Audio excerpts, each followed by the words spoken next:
নমস্কাৰ ষ্টুডিঅ'ত মই ৰূপম কলিতা এই মুহূৰ্তত লৈ আহিছোঁ ৰাজ্যবাসীলৈ অসমৰ লগতে ভাৰতবৰ্ষৰ বিভিন্ন প্ৰান্তৰ পৰা একেলগে কেইবাটাও জৰুৰী খবৰ এনেকুৱা খবৰসমূহ আপুনি নিতৌ পাই থাকিবলৈ আমাৰ এই চেনেলটি সাবস্ক্ৰাইব কৰি ভিডিঅ'টিত একোটাকৈ লাইক কৰিবলৈ নাপাহৰিব ৰাজ্যবাসীলৈ দিব লৈছোঁ আজিৰ দিনটোৰ প্ৰথমটো গুৰুত্বপূৰ্ণ খবৰ আজি দাখিল কৰা হৈছে কেন্দ্ৰীয় বাজেট আৰু এই মুহূৰ্তত এটা ভাল খবৰ লৈ আহিছোঁ দেশবাসীলৈ মধ্যবিত্তৰ বাবে আজিৰ বাজেটত এটা বৃহৎ ঘোষণা কৰিছে 12 লাখ টকা পৰ্যন্ত এটা কোনো ধৰণৰ কৰ দিব নালাগে আপুনি আজিৰ দিনটোত 25-26 বৰ্ষৰ বাবে এই গুৰুত্বপূৰ্ণ সিদ্ধান্ত গ্ৰহণ কৰিছে আৰু লৈ আহিছো এই সন্দৰ্ভত সবিশেষ বাতৰিটোলৈ মন কৰিব বাজেটত আয়কৰক লৈ ডাঙৰ ঘোষণা বছৰি এতিয়াৰ পৰা 12 লাখ টকালৈকে দিব নালাগে আপুনি কৰ আনহাতে বাজেটত কৃষকলৈ ভাল খবৰ আহি পৰিছে আজিৰ দিনটোত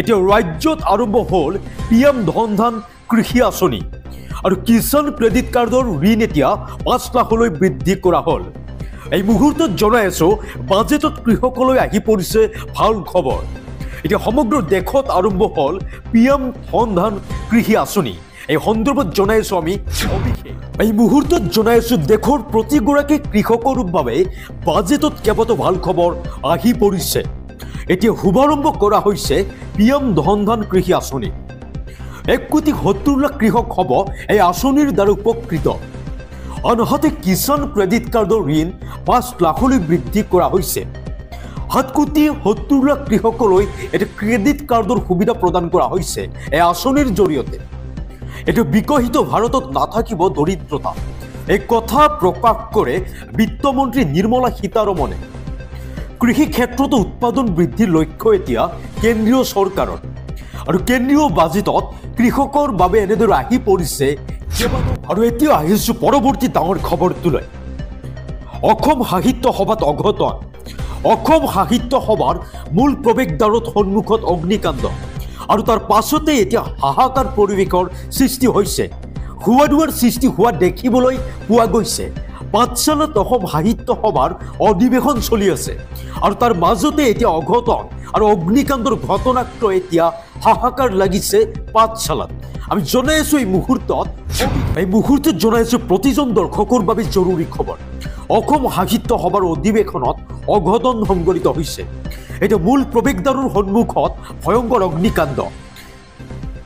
অগ্নিকাণ্ডৰ ফলত হুৱাদুৱা পৰিৱেশৰ সৃষ্টি হৈছে পাঠশালাত আৰু জুইত জাগ গ'ল এখন বিপণী আৰু শ্বৰ্ট চাৰ্কিটৰ ফলত জুইৰ সূত্ৰপাত ঘটা বুলি খবৰ আহি পৰিছে অগ্নি নিৰ্বাপক বাহিনীৰ 3খনকৈ বাহনে নিৰ্বাপন কৰে জুই আৰু অসম সাহিত্য সভাৰ অধিৱেশনত কোনোমতে প্ৰাণ ৰক্ষা পৰে কেইবাজনকৈ লোক আৰু এতিয়া দিব লৈছো ৰাজ্যবাসীলৈ এটা বিগ ব্ৰেকিং নিউজ এক উদ্বেগজনক খবৰ দেশজুৰি আতংকৰ সৃষ্টি কৰা গিলনবাৰে চিণ্ড্ৰমত আক্ৰান্ত অসমৰ প্ৰথমগৰাকী ৰোগী ইতিমধ্যে মৃত্যুমুখত পৰিছে দুদিন পূৰ্বে গুৱাহাটীৰ এগৰাকী 17 বছৰীয়া কিশোৰীৰ দেহত ধৰা পৰিছিল এই ৰোগ আৰু চিকিৎসাধীন অৱস্থাতে শুকুৰবাৰে নিশা মৃত্যু হৈছে এইগৰাকী ৰোগীৰ আমি জনাই আছো এই সন্দৰ্ভত বিগ আপডেট বাতৰিটোলৈ মন কৰিব দেশজুৰি আতংকৰ সৃষ্টি কৰা গিলনবাৰে চিণ্ড্ৰমক লৈ জনাই আছো ডাঙৰ খবৰ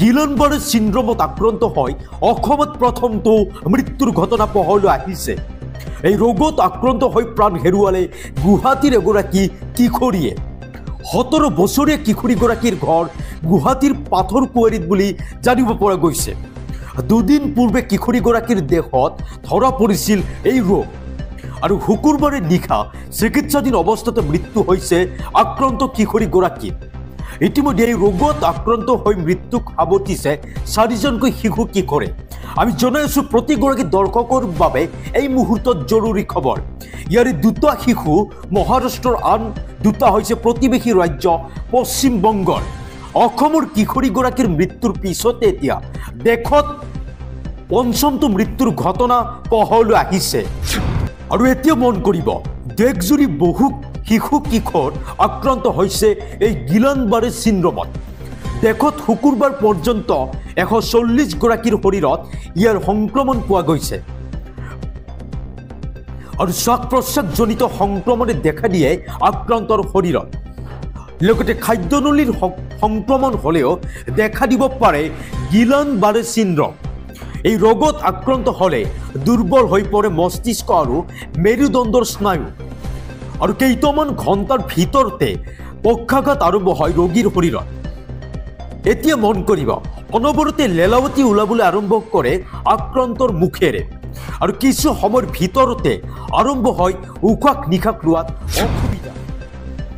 আৰু এতিয়া দিব লৈছোঁ ৰাজ্যবাসীলৈ দেশৰ ৰাজনীতিৰ এটা বিশেষ খবৰ। চাৰিওফালে চলি আছে এটা নিৰ্বাচনী প্ৰচাৰ আৰু এই প্ৰচাৰ অব্যাহত থকাৰ মাজতে আম আদমি পাৰ্টীত এক বৃহৎ জোকাৰণি। এতিয়া 7জনকৈ বিধায়কে এৰিছে দল আৰু নিৰ্বাচনৰ প্ৰাক মুহূৰ্ততে আম আদমি পাৰ্টীৰ বিধায়কে দল ত্যাগ কৰাক লৈ এতিয়া হাহাকাৰ লাগিছে আম আদমি পাৰ্টীত। কিন্তু এই সকল বিধায়কে কিয় এৰিলে দল, তেওঁলোকে স্পষ্টভাৱে এতিয়া সামাজিক মাধ্যম যোগে জনাইছে এই কথা। আমি লৈ আহিছোঁ এই মুহূৰ্তত জনাই আছোঁ বিগ ব্ৰেকিং নিউজ। নিৰ্বাচনৰ প্ৰাক্ষণত 7জনকৈ বিধায়কৰ পদত্যাগ। এতিয়া দলীয় নেতৃত্বৰ কাম কাজত অসন্তুষ্ট হৈ দল ত্যাগ কৰিছে 7জনকৈ বিধায়কে। নিৰ্বাচনী প্ৰচাৰ অভিযানৰ মাজতে শাসনাধীষ্ঠ আপ চৰকাৰত এতিয়া দিল্লীত হাহাকাৰ পৰিৱেশৰ সৃষ্টি হৈছে।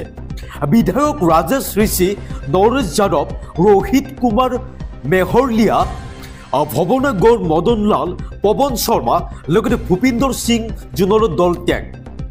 দলীয় নেতৃত্বত এতিয়া বিভিন্ন দুৰ্নীতি দেখিবলৈ পোৱা গৈছে। অনিয়ম আৰু বৈষম্যবাদৰ অভিযোগ তুলি এতিয়া দল ত্যাগ কৰে এই 7জন বিধায়কে। ইয়াৰ পিছতে হাহাকাৰ লাগিছে আপ চৰকাৰত।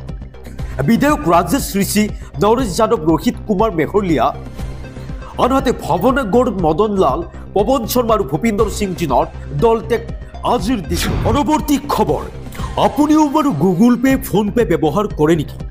যদি আপুনি ব্যৱহাৰ কৰে, প্ৰতিগৰাকী গুগল পে', ফোনপে' ব্যৱহাৰকাৰীৰ বাবে ডাঙৰ খবৰ এই মুহূৰ্তত, কিয়নো আজিৰে পৰা সলনি হ'ব অনলাইন পে'মেণ্টৰ নিয়মসমূহ। এটি NPCI জাৰি কৰিলে কেইবাটাও নিৰ্দেশনা। আমি জনাই আছোঁ এই সন্দৰ্ভত সবিশেষ খবৰ। বাতৰিটোলৈ মন কৰিব, গুগল পে', ফোনপে' ব্যৱহাৰকাৰীৰ বাবে ডাঙৰ খবৰ জনাই আছোঁ এই মুহূৰ্তত। আজিৰ পৰা সলনি হ'ব অনলাইন পে'মেণ্টৰ নিয়মসমূহ। বন্ধ হ'ব পাৰে আপোনাৰ UPI ID। এতিয়াৰ পৰা অনলাইন পে'মেণ্ট কৰিবলৈ কৰিব লাগিব আপুনি এই কাম। আলফা নিউমেৰিক UPI IDৰেহে আপুনি কৰিব পাৰিব এতিয়া সকলো ধৰণৰ অনলাইন পে'মেণ্ট। UPI ID যদি আলফা নিউমেৰিক নহয়, কিন্তু তেন্তে কৰিব নোৱাৰিব আপুনি কোনো ধনৰ লেনদেন। এতিয়া বিশেষ কেৰেক্টাৰৰ UPI ID হ'লে ব্লক কৰি দিয়া হ'ব আপোনাৰ একাউণ্ট। এই মুহূৰ্তত জনাই আছোঁ প্ৰতিগৰাকী অনলাইন পে'মেণ্টকাৰীলৈ এক ডাঙৰ খবৰ। এতিয়াৰ পৰা বিশেষ কেৰেক্টাৰৰ UPI ID হ'লে ব্লক কৰি দিয়া হ'ব আপোনাৰ একাউণ্ট। ইয়াৰ পূৰ্বেও NPCIয়ে UPI ID আলফা নিউমেৰিক কৰিবলৈ নিৰ্দেশনা জাৰি কৰিছিল।